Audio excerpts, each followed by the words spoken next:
उपस्थित सर्व शेतकरी बांधवांनो आणि भगिनींनो, बसा बसा.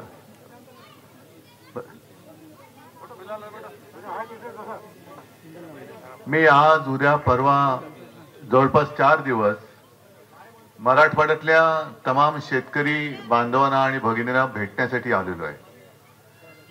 राजकारण करायला आलोय का? कोणाला दिसत असेल तसं राजकारण, पण मी खरं काय आणि खोटं काय हे पाहायला आलेलो आहे. कारण यावर्षी कधी नव्हे अशी आपत्ती मराठवाड्यावरती कोसळली. आता मुरलीधर तुम्ही जे सांगितलं की मे महिन्यापासूनच पाऊस सुरू झाला, मुंबईत पण तेच सुरू झालं आणि आजही म्हणजे आपला दसरा मेळावा सुद्धा पावसातच झाला. हे संकट थांबणार आहे की नाही ह्याचाच अजून काय थांगपत्ता लागत नाही. कारण जरा कुठे वाटते की उघडीत पडले की संध्याकाळी होते, ढग दाटून येतात आणि पाऊस सुरू होतो. बरं, हे संकट कमी पडते की काय? म्हणजे ज्याला आपण म्हणतो ना आसमानी आणि सुलतानी. आसमानी म्हणजे जे नैसर्गिक संकट असतात ते, आणि सुलतानी म्हणजे इथला कारभार जो करतात त्यांचं. आता हा बीड म्हणजे तसं पाहिलं तर शिवसेनेसाठी हा राजकीय दृष्ट्या दुष्काळी जिल्हा, बरोबर ना? कारण बीड जिल्ह्यामध्ये खूप वर्षांपूर्वी एकदा आपण प्रचंड सभा घेतली होती, त्या शेतकऱ्यांच्याच विषयासाठी घेतली होती, देता की जाता. आणि त्यावेळेला आज आपल्या सोबत असलेले पवार साहेब केंद्रात कृषी मंत्री होते. देशामध्ये कोणत्याही राज्यातल्या शेतकऱ्यांनी कर्जमाफी मागितली नव्हती, ती आपल्या महाराष्ट्रातल्या शेतकऱ्यांनी एकवटून मागितली. आणि त्याच्यामुळे तेव्हा कदाचित पहिल्या प्रथम किंवा बऱ्याच वर्षानंतर देशातल्या सर्व शेतकऱ्यांना मनमोहन सिंग पंतप्रधान असताना पहिली कर्जमाफी देण्यात आली. त्याच्यानंतर आपलं युतीचं सरकार आलं, यांनी जाहीर केलं छत्रपती शिवाजी महाराज कर्जमाफी. त्यातले किती लोकांना किती मिळाले मला कल्पना नाहीये. पण मी मात्र प्रामाणिकपणाने कोणताही अभ्यास न करता, ढ म्हणा पाहिजे तर मला, अडाणी म्हणा पाहिजे तर मला, पण शेतकरी प्रेम करतोय तर मला कोणी ढ म्हणू दे, अडाणी म्हणू दे, पण अभ्यास न करता मी 2 लाखापर्यंत पीक कर्ज माफ केलं होतं. आता आपले जे मुख्यमंत्री बसलेले आहेत ते पंचांग काढून बसलेले आहेत. म्हणजे आता राहू कुठे, केतू कुठे, आता त्यांच्या खुर्चीवर अनेक ग्रहांची वक्रदृष्टी आहे, त्याला आपण काय करू शकत नाही. आता कालच ते बिहारमध्ये बसता बसता पडले आणि पडता पडता बसले, तो भाग वेगळा. पण त्यांनी आता मुहूर्त काढलाय पुढच्या वर्षी जूनचा. आता जून मध्ये जर कर्जमुक्ती करणार असतील तर आता हे खरीपचं जे कर्ज डोक्यावर साठलेले आहे त्याचे हप्ते भरायचे की नाही भरायचे? कारण जर कर्जमाफी होणार असेल तर हप्ते का भरा, आणि हप्ते भरणार नसू तर रब्बीसाठी कर्ज मिळणार आहे की नाही मिळणार आहे? मग पुनर्गठन जर का होणार असेल तर त्या सगळ्या कर्जाची माफी ही जून मध्ये होणार आहे का, याची उत्तरं कोण देणार आहे? मिळतात उत्तरं. आणि इथे महिला आलेल्या आहेत. लाडकी बहीण योजना खरंच घरामध्ये किती जणींना मिळते? मला प्रामाणिकपणे सांगा, कारण मला त्याचे पुढचे प्रश्न आहेत. मिळतेत का? मिळते. बरं, निवडणुकीच्या आधी घरातल्या सर्व महिलांना मिळाली होती का एक दोघींना मिळाली होती? सबको मिली थी ना. आता नवीन त्यांनी काढलेला आहे नियम, घरातील 2च महिलांना मिळेल. नहीं ठीक है, चलो पलवन मान लिया, हर परिवार में 2 ही महिलाओं को ये इस योजना का लाभ मिलेगा. म्हणजे काय करतायत? घराघरात भांडण लावत आहेत. म्हणजे एका बाजूला आपले मोहनराव भागवत माहित आहेत ना, सरसंघचालक, ते म्हणतात जास्तीत जास्त अपत्य जन्माला घातली जन्माला. मग एका घरामध्ये आई आणि 2 मुली असतील, सासू आणि 2 सुना असतील, 2 बहिणी असतील, 4 बहिणी असतील, मग त्यातल्या दोघींनाच मग कोणाला द्यायचं? सासूला द्यायचं, सुनेला द्यायचं, मुलीला द्यायचं, बहिणीला द्यायचं, कोणाला लाभ द्यायचा? म्हणजे घराघरात भांडणं लावायची. आणि लाडकी बहीण, म्हणजे ज्यांना लाभ मिळतो ती लाडकी आणि ज्यांना मिळत नाही ती नावडती. हे कुठले? हे असं राज्यकर्ते असू शकत नाही. राज्यकर्ते सगळ्यांना समान वागणूक देणार पाहिजेत. आज मुद्दामून मी तुमच्याकडे का आलो? कारण ही आपत्ती आल्यानंतर तसं पाहिलं तर मराठवाडा हा अवर्षणग्रस्त आहे. म्हणून आपण ते वॉटर ग्रीड प्रकल्प वगैरे लावणार होतो, पण यावर्षी आखरीत घडलं. पाऊस एवढा येतोय की पुराचे लोंढेचे लोंढे जमिनीत घुसले आणि जमीनच खरडून गेली. आता प्रश्न असा आहे की जे काय पीक हाताला लागलं होतं ते तर गेलंच, सडून गेलं. मीच पाहिलं त्यावेळी आपत्तीनंतर 3-4 दिवशी आलो होतो, ढोपर पाणी होतं शेतामध्ये आणि पूर्ण पीक सडून गेलं होतं. म्हणजे ते पीक गेलं तरी देखील जे काय हाती लागलं होतं ते परत पाडलेल्या पावसाने भिजून गेलं. म्हणजे विदर्भात तिकडे कापूस भिजला, सोयाबीन गेलं, सगळं गेलं. त्यातूनही जर काही कोणाच्या हाती लागलं असेल तर मुरलीजी सांगा, त्याला हमी भाव तरी नीट मिळतोय का? मग काय, कशासाठी शेती करायची? आता सुद्धा त्यांनी म्हणजे गेल्या 8-10 दिवसापूर्वी एक चळवळ थोडी उभी राहत होती, कर्जमुक्ती झालीच पाहिजे. मला पण बरं वाटलं की चला कोणतरी प्रश्न हाती घेते. मग त्यांना मुख्यमंत्र्यांनी बोलून घेतलं, कोपऱ्याला गुळ लावून सोडून दिलं. बसा, गुळ कोपऱ्याला गुळ म्हणजे काय? तो गुळ लावला तो चाटताही येत नाही, आणि गुळ आहे मग काढायचा कसा?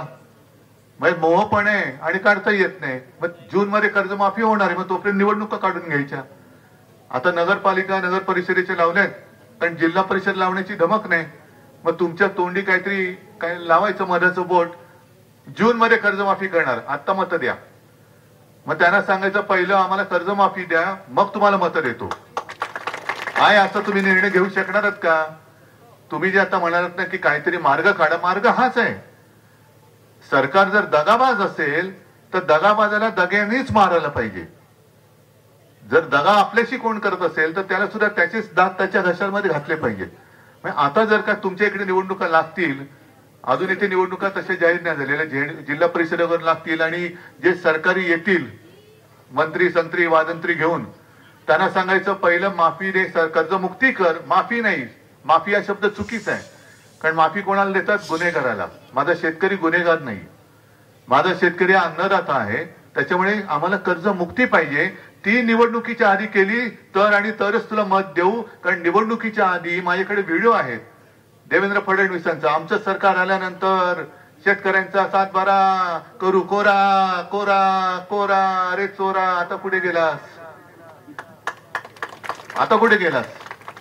आणि अजित पवारांचं पण आहे, तो शोधतोय मी, कर्ज माफी नाही केलं तर नाव लावणार नाही.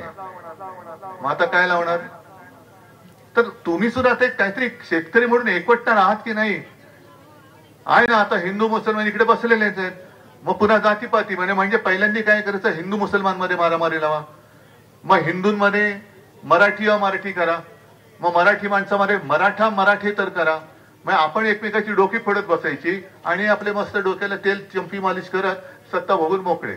आता नाही चालायचं असं. मी तुम्हाला जे काही प्रश्न विचारतोय, लाडक्या बहिणीचे विचारले, किती जणांना मिळतोय लाभ, आता केवायसी करायचं, मग त्याच्यामध्ये सुद्धा घोटाळा आहे. अनेक तिकडे या लोकांनी बापे घुसून ठेवलेत महिलांच्या नावाने, त्यांनी पैसे काढलेले आहेत. त्याच्यानंतर आता ताई तुम्ही जी यादी वाचली, पर हेक्टरी, आमचं तर म्हणणं आहे पर हेक्टरी 50,000 रुपये मिळालेच पाहिजेत. पूर्ण कर्जमाफी झालीच पाहिजे, ही मागणी आहे. कर्जमुक्ती झालीच पाहिजे, ही मागणी आहे. पण तरी देखील त्यांनी जे काय पॅकेज जाहीर केलं, इतिहासातील सगळ्यात मोठं पॅकेज कुठे?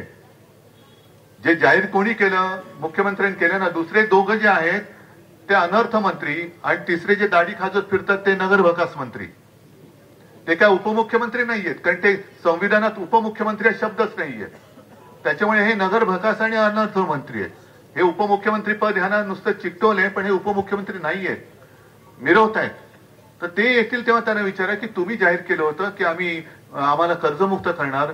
झालं ना, आता वर्ष झालं, अजून एक वर्ष, अजूनही महिनाभर, 6 महिन्यानंतर म्हणजे त्यांनी जे काय केलं होतं 2017ला, जी कर्जमुक्ती त्यांनी केली होती, छत्रपती शिवाजी महाराजांचं नाव लावलं, पण किती जणांचं खरंच त्या योजनेत कर्जमुक्त झाले? आणि आपल्या सरकारने जी केली होती, महात्मा ज्योतिबा फुले 2 लाखापर्यंत पीक कर्ज माफ किंवा मुक्त, ह्यातली कर्जमुक्ती किती लोकांना मिळाली? म्हणजे जे पात्र, बरं त्याच्यामध्ये मी काय समिती पाठवली तुमच्याकडे? परदेशी समिती पाठवली? काय अटीतटी शर्ती होत्या? काहीच नाही. तुमच्या खात्यात, थेट खात्यामध्ये पैसे गोळा झाले होते. आता बँकेकडनं कर्ज घेतल्यानंतर बँकांच्या खात्यातच पैसे गेले पाहिजेत ना. मग कशाला तुम्ही जनधन योजना केली? काय ते सगळ्यांची खाती का उघडली? व्यवहार नीट व्हायला म्हणून. आता मुख्यमंत्री सांगतायत की कर्जमुक्ती जर का केली तर बँकांचा फायदा होईल. मग मला त्यांना विचारायचं, जाहीर विचारतोय माध्यमाच्या मार्फत, की बँकांचा फायदा होऊ न देता जून मध्ये तुम्ही कर्जमुक्ती कशी करणार आहात? की ज्याच्यात बँकांचा फायदा नाही होणार, शेतकऱ्यांचा फायदा होईल, तोपर्यंत शेतकऱ्यांनी करायचं काय? कारण अजित पवार जे काय सांगतायत की सगळंच काय तुम्हाला सारखं सारखं फुकट काय? फुकट कसलं? राबतोय माझा शेतकरी, ऊन वारा पाऊस कशाची पर्वा न करता माझा शेतकरी राबतोय, त्याचे तो हक्काचे पैसे मागतोय, भीक नाही मागत आहे. बरं, आता त्याने मागे जाहीर केलं होतं वीज बिल माफ. खरंच वीज बिल माफ झाले का? नाही असेल तर हो सांगा. काही उगाच मला तुम्ही बरं वाटा म्हणून सांगायचं नाही. वीज बिल माफ झालं असेल सरळ हात वर करून सांगा, मला आनंद होईल.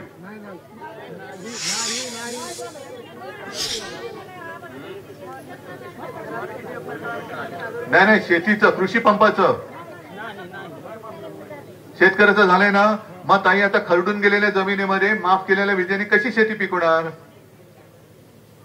आहे का उत्तर? कृषी पंपाचं जर वीज बिल माफ केलं असेल आनंदाची गोष्ट आहे, पण त्या विजेचं घेऊन करू काय? आता जमीन खरडून गेलेली आहे, वीज घेऊन करू काय? कारण शेतकरी म्हणते तुमचं आता आमची कर्जमुक्ती करा, हेक्टरी 50,000 रुपये द्या, पण पहिला आता रब्बीचा हंगाम घ्यायला आमची जी माती वाहून गेली माती तर द्या. म्हणजे माती गेलेली आहे वाहून, त्याच्यानंतर कर्ज डोक्यावर चढलेले, गुरंढोरं जनावर जी वाहून गेली, किती जणांना पैसे मिळाले?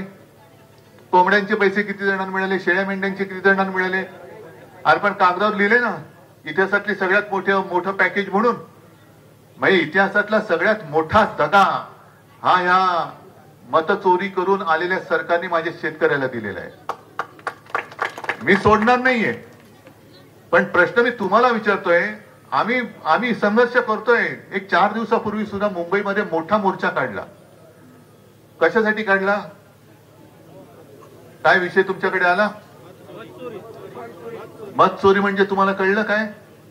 म्हणजे शेतकऱ्यांनी पहिली, समजा तुम्हाला समजून सांगतो, शेतकऱ्यांनी पहिली पेरणी केली आणि पाऊस नाही आला, मग काय करावं लागतं? दुबार पेरणी, बरोबर ना? समजा दुर्दैवाने त्याच्यातही पाऊस नाही आला तर तिबार. म्हणजे मी हे दुबार तिबार पेरणी ऐकली होती, इकडे दुबार तिबार मतदार नोंदलेत. म्हणजे एकाच नावाने इकडे पण मतदान करतोय तो, तिकडे पण मतदान करतोय तो, तिकडे पण मतदान करतोय. आणि तुम्हाला भेटायच्या आधी मी जिथे पैठणमध्ये गेलो होतो तिथला आमदार तर सांगतो बाहेरून 20,000 का किती मतदार आणले आणि आम्ही जिंकलो. मग तुम्ही काय करताय? तुमच्या नावावरती तुम्हाला असं वाटतं हे तुम्ही निवडून दिलेलं सरकार असेल, आनंदात राहा. मला काही तुमच्यात आणि सरकारमध्ये यायचं नाहीये. पण जर सरकार मतचोरी करून आलेलं असेल, जर सरकार दगाबाजी करून कारभार करत असेल, तर मग मात्र त्याला जाब हा विचारावाच लागेल. मी आज मुख्यतः जास्त करून बोलायला नाही आलेलो, मी तुम्हाला बोलतं करण्यासाठी आलेलो आहे. जे तुम्ही आता सगळं बोललात ना, हे अशा अडचणी येतात, मंत्री येतील त्यांच्या समोर उभे राहून प्रश्न विचारा प्रश्न. तुमचा हक्क आहे, तुम्ही मत दिलंय ना, मतदान केलंय ना, आणि 5वी बहुमत आहे. ठीक आहे, आज आपला अंबादास विरोधी पक्ष नेता पण नाहीये तरी सुद्धा फिरतोय, खैरे साहेब खासदार पण नाहीये तरी पण फिरतायत, बाकी सगळे आपले पदाधिकारी. काय सत्ता आपल्याकडे? आमचं सत्तेशी काही देणं घेणं नाहीये, पण जे माझे जीवाभावाचे, ज्यांच्यासाठी आम्हाला सत्ता हवी, कारण जर आज आपलं सरकार असतं तर मी तुम्हाला रडायला दिलं नसतं, तुमच्या डोळ्यात मी अश्रू येऊ दिले नसते. तर आता ही वेळ आलेली आहे की सगळ्यांनी एकजुटीने उभं राहायचंय. विसरून जा सगळे तुमच्यातले मतभेद काय असतील सगळे बाजूला ठेवा, पण पहिलं या दगाबाज सरकारला धडा शिकवा. आणि म्हणून मी सरकारला एक नाही म्हटलं तरी तुमची जूनची मुदत आम्हाला मान्य नाही आहे का रे? आणि जूनची मुदत जर का सरकार देत असेल तर मुख्यमंत्री आता आलेत म्हणतात, कारण मी तुमच्या बरोबर फिरतोय. मुख्यमंत्री कुठे आहेत? म्हणजे महाराष्ट्रातला शेतकरी आपत्तीमध्ये संकटात सापडलाय. अन्नदाता शेतकरी विचारतोय खाऊ काय, पण त्याला वाऱ्यावर सोडून मुख्यमंत्री बिहारमध्ये. आणि माझ्याकडे तोही व्हिडिओ आहे की मुख्यमंत्री तिथल्या प्रचारात सांगतायत कि आपले पंतप्रधानचं सगळ्या राज्यावरती प्रेम है, लेकिन अंदर की बात मैं बताता हूं, प्रधानमंत्री जी का सबसे ज्यादा प्यार बिहार पे है. म्हणजे महाराष्ट्र काय सावत्रपोर काय का तुमचा? का महाराष्ट्र काय गुन्हेगार आहे तुमचा? म्हणजे इकडे भोगायचं आणि तिकडे जाऊन मला काही पोटात दुखत नाही. बिहारवरती काय पंतप्रधानांचं सगळीकडे, अगदी मणिपूरवरती सुद्धा प्रेम पाहिजे, काश्मीर पासून कन्याकुमारी पर्यंत पंतप्रधानांचं प्रेम पाहिजे. पण हा आवडता हा नावडता माझ्या लाडक्या बहिणींसाठी कुटुंबातील दोघींना आणि बिहारमधील सगळ्या कुटुंबातील सगळ्या बहिणींच्या महिलांच्या खात्यामध्ये 10,000 रुपये दिले का? निवडणूक आहे. तर हा जो काही भेदभाव चाललाय, अरे जरा नीट जागे व्हा. नाहीतर दरवेळेला काय होतं, निवडणूक आली का एखादी योजना जाहीर करतात, आम्ही याव करू आणि त्याव करू, मग आपण नुसतं बळी पडतो, निवडून देतो आणि मग कपाळाला हात लावण्याची वेळ येते. तर कृपा करा, तुमच्यासोबत शिवसेना आहे, धीर सोडू नका, पण एकजुटीने आता उभे राहा. शेतकरी म्हणून आता एकजुटीने उभे राहा आणि एकजुटीने जेव्हा सरकारच्या समोर उभे राहाल तेव्हा सरकार कोणाचंही असलं तरी तुमच्या समोर त्यांना गुडघे टेकावेच लागतील, कोणी असू रे. आणि त्याचसाठी मी आलेलो आहे. या सगळ्या गोष्टी यादी वगैरे घेऊन जातो, हे जाऊन काही घरी घेऊन उषा म्हणजे असं घेऊन झोपणार नाहीये. विधिमंडळाचं अधिवेशन येते, त्या विधिमंडळामध्ये हे सगळे प्रश्न हे सरकारला थेट तोंडावरती विचारल्याशिवाय आम्ही राहणार नाही.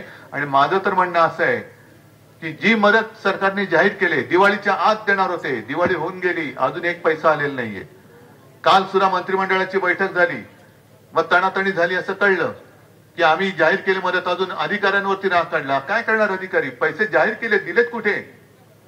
तर हे सगळी नाटकं आता बंद करा. लोकांना आता कळलंय, लोकांच्या डोळ्यावरती जी खोट्या थापांची पट्टी भाजप आणि त्यांच्या सगळ्या मित्रपक्षांनी बांधली होती ती आता गळून पडलेली आहे. आता जनता जागी झालेली आहे. आणि म्हणून तुम्हाला एकच विनंती करतो की कुठेही धीर सोडू नका. ज्या ज्या काही गोष्टी, आता पीक विम्याची सुद्धा हीच कथा आहे. पीक विमा सुद्धा मी आता जास्त मोठं बोलत नाही, कारण आणखी पुढच्या 3-4 ठिकाणी जायचंय. तर या सगळ्या ताई, तुम्ही ही जी माहिती दिली ना, अशी माहिती सगळ्यांनी सगळ्या सर्कलमधनं मला गोळा करून पाहिजे, की जेणेकरून अधिवेशनाच्या वेळेला भर सभागृहात त्यांना ही त्यांच्या समोर ठेवून त्यांना त्याच्यावरती मी जबाब विचारेन. ठीक आहे, एक मोर्चा आपला झालेला आहे. सरकारने जर आता लवकरात लवकर कर्जमुक्त केलं नाही तर केवळ मराठवाड्यात नाही तर संपूर्ण महाराष्ट्रातला शेतकरी रस्त्यावरती उतरून सरकारचा चक्का जाम केल्याशिवाय राहणार नाही. हा इशारा आज मी सरकारला देतोय. सगळ्यांना धन्यवाद. जय हिंद, जय महाराष्ट्र.